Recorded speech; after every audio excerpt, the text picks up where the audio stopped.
Gannavaram NTR veterinary కళాశాలలో జరుగుతున్న ఆందోళన తీవ్రతరం చేశారు. స్టైఫాండ్ పెంచాలంటూ గత 30 రోజులుగా విద్యార్థులు నిరసన దీక్ష చేపట్టారు. తమ సమస్యలు నెరవేర్చకపోగా మమ్మల్ని హాస్టల్ నుంచి బయటకు తోసేశారంటూ ఆందోళన చేశారు. కళాశాల గేట్లు మూసివేసి సిబ్బంది కళాశాల యాజమాన్యాన్ని లోపలికి అనుమతించలేదు. కళాశాల వద్ద పోలీసులు చేరుకున్నారు. సమస్యను పరిశీలించేలా యాజమాన్యం మాట్లాడతామని తెలిపారు. మాపై తీసుకున్న నిర్ణయం వెనక్కి తీసుకోవాలంటూ నిరసన చేపట్టారు.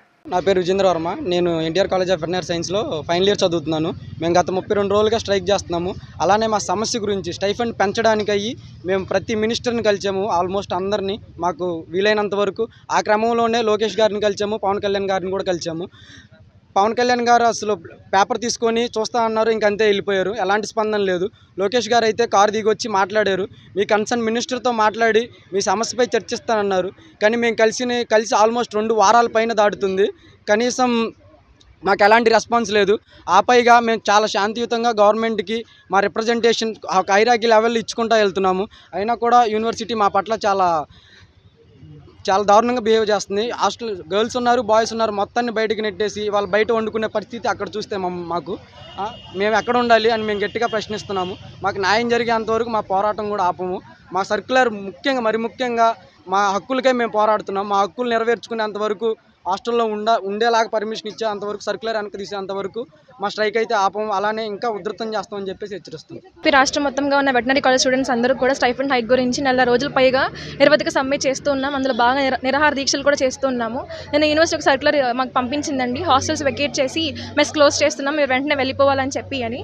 దానికి మేము ఒప్పుకోకుండా మా హాస్టల్స్ ఎలా పంపిస్తే మేము ఎక్కడ ఉండాలని చెప్పి క్వశ్చన్ చేస్తున్నాము. ఇంతమంది అమ్మాయిలు మీరు చూస్తూనే ఉన్నారు ఇన్ని కాలేజెస్లో. ఒక్కసారిగా బయటికి వెళ్ళిపోమంటే ఎక్కడికైనా వెళ్తారు. అందరూ ఇక్కడ ఉన్న వాళ్ళే కాదుగా జాయిన్ అయ్యింది, చాలా దూరాల నుంచి వచ్చి ఇక్కడ జాయిన్ అయ్యాం. సడన్గా వెళ్ళిపోమని చెప్పి అంటే ఎక్కడికి వెళ్ళాలి?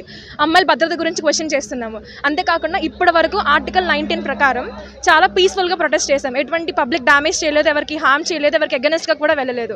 మా డిమాండ్స్ నెరవేర్చండి, మా హక్కుల కోసం మేము పోరాడుతున్నాం మాత్రమే చెప్పాము. కానీ ఇప్పుడు ఇలా చేయడానికి గల కారణం ఏంటి అంటే యూనివర్సిటీ వాళ్ళు మాకు అగెనెస్ట్గా మారారు. హాస్టల్స్ బ్లాక్ చేయించి బయటికి పంపించడం, చాలా ఫోర్స్ఫుల్గా పోలీసులను కూడా పిలిపించడం జరిగింది. గేట్స్ దగ్గర కూర్చుంటే మమ్మల్ని బలవంతంగా లేపేసి మరి కారుని లోపల తీసుకొచ్చారు. ఈ సర్క్యులర్ ఏదైతే యూనివర్సిటీ మాకు పంపించిందో అది వెనక్కి తీసుకునే వరకు కూడా మేము ఇక్కడ నుంచి తగ్గమండి. అంతేకాకుండా ఇలా స్టైఫండ్ విషయం గురించి 12 సంవత్సరాలుగా మా పట్ల నిర్లక్ష్యం జరుగుతుంది అని క్వశ్చన్ చేస్తే మా ప్రొఫెసర్స్ కొంతమంది ఇలా అన్నారు, అన్ఎంప్లాయ్మెంట్ రాకూడదు అని చెప్పి కావాలంటే మీరు బయటకు వెళ్ళి వేరే జాబ్స్ చూసుకోండి, అన్ఎంప్లాయ్మెంట్ రాకూడదని చెప్పి మేము కాలేజ్లో ఎక్కువ రాకూడదని చెప్పి ముందు నుండి రెస్ట్రిక్ట్ చేస్తూ వచ్చాము. మీరే పొలిటీషియన్స్ చుట్టూ తిరిగి 4 కాలేజ్ తెప్పించుకున్నారు, 2 కాలేజీల కంటే ఎక్కువ కాకూడదని చెప్పి అగెనెస్ట్గా అన్నాము. ఇప్పుడు మీరే ఎంత చేస్తున్నారని చెప్పి అన్నారు. మీరు ఏ ఇయర్ అని చెప్పడానికి ఫైనల్ ఇయర్ అని చెప్తే సరే పరిణామాలు అంతే దారుణంగా ఉంటాయని కూడా చెప్పారు. వీటన్నిటిని మేము ఎదుర్కొన్న సిద్ధంగా ఉన్నామండి. కానీ మాకు న్యాయం జరగాలి. మొత్తం అన్ని బ్యాచెస్ ఇక్కడే ఉన్నారండి. యూజీ పీజీ స్టూడెంట్స్ అందరూ కూడా ఇక్కడ.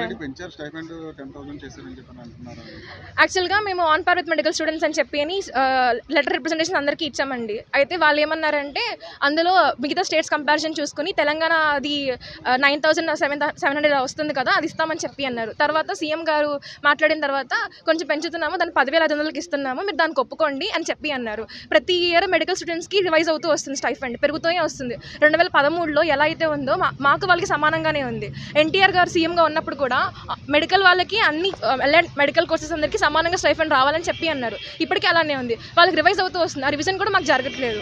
దానికి ఒప్పుకోండి, లేదా అంటే కనుక కాల్ ఆఫ్ ఇవ్వండి అని చెప్పన్నారు. మేము దానికి ఒప్పుకోము, న్యాయంగా మేము అడిగిన మా హక్కును మేము పొందాలని చెప్పి స్ట్రైక్ చేస్తున్నాం, దానికి ఒప్పుకోమని చెప్పి అన్నాం. దానికి అగెనెస్ట్గా సరే అయితే మీరు స్ట్రైక్ ఆపట్లేదు కదా, యూనివర్సిటీ నుంచి మిమ్మల్ని కాల్ ఆఫ్ ఎలా చేయాలని చెప్పి ఇలా యూనివర్సిటీ నుంచి హాస్టల్ బ్లాక్ చేస్తున్నామని చెప్పి నోటీస్ ఇచ్చారు.